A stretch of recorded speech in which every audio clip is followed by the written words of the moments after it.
So here we are. I'm back again. It's my second YouTube video. I had one from Deacon Dugard. Anyway, I just wanted to make an introduction piece and kind of introducing these characters that I am interviewing, which happen to be my family members. So first is my 77-year-old grandmother, who is a mother of three, single parent, raised both my mom and my two uncles, and she's the most loving person I've ever met in my life. And second person I'm interviewing is the second most caring person I've ever met in my life, Tia Christina. She's married to my uncle, and they divorced because my uncle's a a kind of bad person. So she raised both my cousins by herself since like the age of 8, since they were 8. So she's been by herself. And yeah, I just wanted to give you a preview. Grandma? Hi, Donnie. How are you? I'm good. How are you? It's been forever. I know. Well, I like this. Well, I have a couple questions to ask, if that's okay. Okay. All right. So first question: what year were you born, and where were you born? I was born a long time ago in 1943 in Managua, Nicaragua. And so, describe your parents for me. My parents, they were loving and strict at the same time. Do you have any memories in particular of how they were strict, of when they disciplined you? Well, there are many things that I can think of. Okay, for example, I wasn't allowed to go outside to play with my friends. If my father would find me playing outside, he would spank me. Really? Oh, yeah, he did that. I couldn't be, so I knew when he was about to come home, so my brother and my sister would run in the house when he was approaching the 5:15 or something like that. And do you think that affected like your future and how you went to college or your future goals?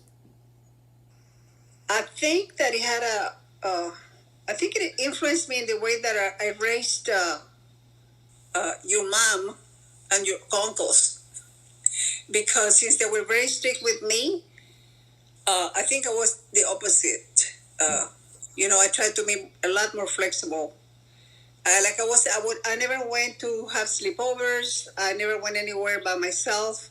Even when I was in high school, they would even take me to school and bring me back. So I was a lot more flexible. And how was it? And how was it raising mom?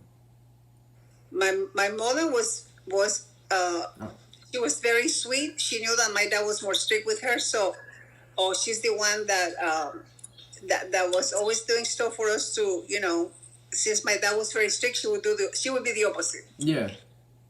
And so would you say you're proud of your children? I'm sorry, what was the question? Would you say you're proud of your children? Absolutely. I'm so proud. So proud of my daughter Diana. She's really she was always she was fun at school, but she was always very responsible with her studies. Yeah. And I think each one of them, in whatever they do, they're doing really well. I'm very proud. And so, Grandma, what's one thing you've always wanted but still don't have? What I wanted I still don't have? Yeah. I don't think I can think of anything. I think I'm so blessed that my life has been really, really good, considering I came here when I was 36 years old to live here. But I think everything has gone really, really well. I think I've been very blessed, I think. Well, that's good, Grandma. And so I have a question. What's one piece of advice that you could give your younger self? My younger self, perhaps it would be to be more daring, to take chances. So I was very cautious, kind of. And do you think that was because of your the way your parents raised you? Yes, probably. I think that the way your parents raise you affects you in many ways. Yeah. And I wasn't exposed to life as much as let's say you are here, or you guys. Sure. There were no internet. We didn't have any phones. If anybody called us, the phone was in the living room. We were in front of our parents talking to whoever called us. It was a total different thing. So you have it good. And Grandma, last question. Yes. What is your purpose in life?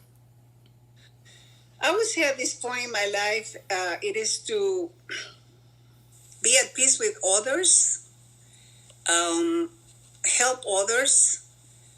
And well, one of the things that I'm doing now because of COVID is my purpose right now is to read the whole Bible. Really? I'm already on Genesis chapter 40 right now. So that's awesome, Grandma. That's my other goal. Well, you got this. Thank you so much for helping me with this. All right, Bobby. Thank you. Love you, Bye. Grandma. Love you, Donnie. Bye. Bye-bye. Hey, Don. How are you? I'm good. How are you? Good. I'm doing good. Thanks. So I'm here to ask you a couple questions about your life, psychology kind of. So first question. Okay. What year and where were you born? I have to tell you the year. No, you don't. You don't. No, I'll tell you the year. 1967, New York City. New York City. Okay. And so, how was your home growing up like? Well, I didn't grow up in New York. I grew up in Massachusetts, but it was nice. It was a very small town that I grew up in, so it was very calm and kind of just a really small town feeling and very homey place. Yeah. And so, how would you differentiate growing up there to growing up how, for example, Michael Madison are grown up or raised? I think growing up where I grew up on a street where all the kids knew each other, and we would all go out, and if it was in the winter, play in the snow, and if it was in the summer, we'd like literally be able to make a football, two teams and play football on the street, and we'd go skateboarding and riding bike everywhere, and we wouldn't come home until dinner time. Our parents wouldn't see us all day, and and that was normal. Obviously here in Miami, that's not going to happen, so they don't really we hardly know our neighbors. Yep. They definitely aren't running around, at the age of 10 all over Miami where me not knowing where they are. So unfortunately it's different, and I don't think it's as fun and nice as it was, when I grew up. Completely agree. And so what dreams and goals did you have when you graduated college or high school? High school? High school, yeah, let's go with high school. I actually wanted to go into nursing school, and I did. I got accepted to a really good nursing school up in Massachusetts. But unfortunately, that took a turn once I realized that nursing wasn't for me, because it takes a very special person to be able to handle that type of career. Yeah. So, unfortunately, things turned. Or fortunately, depends how you look at it. Yeah. And so fast forward, how do you feel about raising children? How do I feel? It's the best job I ever had, most difficult job I ever had, and most rewarding job I ever had. And how difficult? Like explain. Difficult in the sense where everything relies on the parent to make sure that everything that they're doing for that child is going to benefit them in the future. So you can negatively impact a child forever or positively so it's a heavy weight on a parent's shoulder to make sure that every decision that they make and every piece of advice that they give their child is pointing them in the direction of success and happiness and joy and just to be a productive member of society. And kids don't come with handbooks, like they say, so it's a tough job, but it's definitely rewarding. No, for sure. And what is one thing you've always wanted but still don't have? Something I've always wanted. That's a good question. I think at this stage in my life, with everything that I have gone through, everything I wanted, I have, as far as not monetarily. Yeah. Obviously, if there was something I wanted, it would be, a house in, on some beach somewhere on a cliff and maybe in Malibu. Yeah. But no, monetarily, yeah. But that's not really something that I aspire for. I think I've always just wanted peace and happiness and joy in my life and family. And thankfully, I have those things. So. No, Dia, I love you. Thank you so much for helping. And No hopefully, problem. hopefully we can see you for Christmas. Absolutely. And, You will see me for Christmas. I will be there with my ugly sweater. Me too. No, I just got one yesterday, but I can't thank you enough for helping me with this, and hope to see you soon. No problem, Don. Anytime. Love you, Tia. Love you. So here we are back again with me.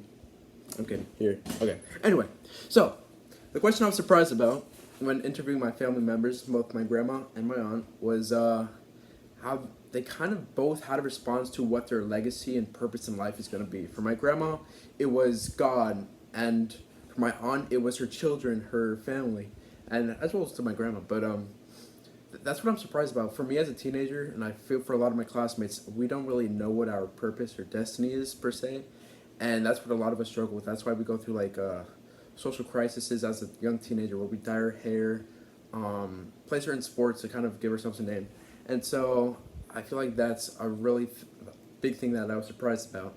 And the second question is, if I could ask my subject any question that's not listed, what would it be? And for me, it would be asking about love, because like love as a teenager is kind of weird, where like you're getting all these emotions from these hormones and stuff, but then you're also scared of getting hurt, if that makes sense. I don't know if that's only for me, because it is, but I would ask them about love and their experience, even though I know how they feel about it, because both of them have different things that I've learned about. And so, what have I learned from these two interviews? That I was raised in an amazing family household that not many people can say. I have strong female women that I can look up to and who I can ask questions, and that life is short if you think about it. That you only have so many years on this planet, 70 on average, and my grandma's already past that. But you might as well do the most of it. You don't really want any regrets, and you don't really want to look back and say, I could have done this. And so, yeah, thank you, Miss Rodriguez, for just staying for my interview. And thank you, and have a great semester. Have a great break.